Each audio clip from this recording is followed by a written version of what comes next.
Now, I want to show you something on a map really quickly. I like geography. I know a lot of people don't. A lot of people, geography is not the thing, but I really think that it helps people to understand a story sometimes when you can use visual cues. So, okay, let's pull up the map and let's zoom in down into Texas, right on the coast, all right, just across the bay from Corpus Christi. That is a small coastal town called Portland.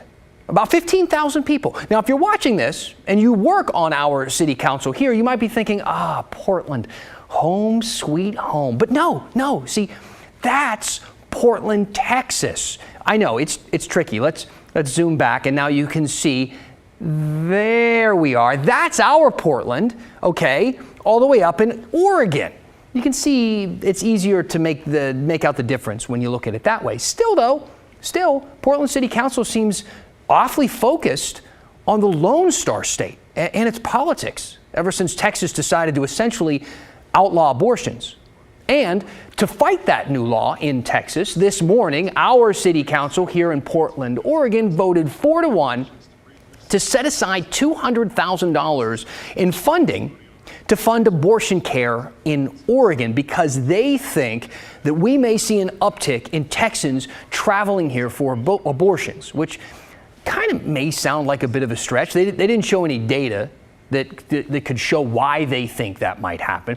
We did find this map from Planned Parenthood that coincides with our own research and shows that 3 out of the 4 states that border Texas have strict laws surrounding abortion, with only New Mexico having the same rules as Oregon, though to be fair, you'll find more relaxed abortion laws in every state outside of Texas. For instance, you could go to Portland, Maine.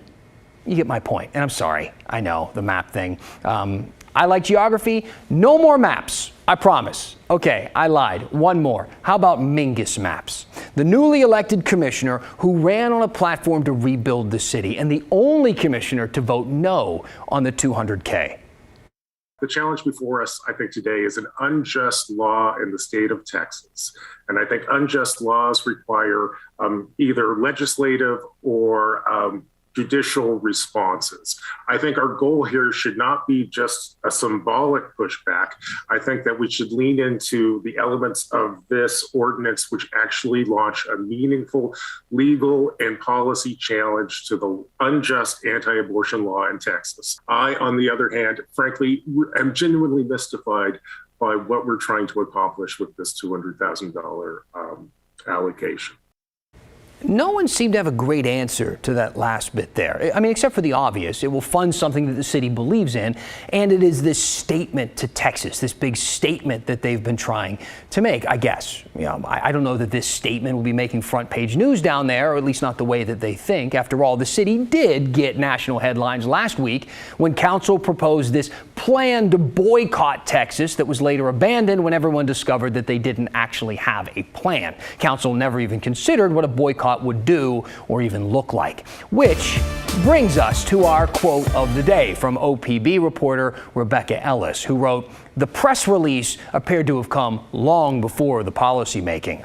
Press before policy. Some people might refer to that as pandering, especially when the policy never actually follows through after all the press that it gets. So, with that said, what will this $200,000 actually do? Well, they don't know yet, which isn't unusual when it comes to grant money. This fall, council will divvy out the funds to programs and services related to reproductive health care, which is a pretty wide net, I think.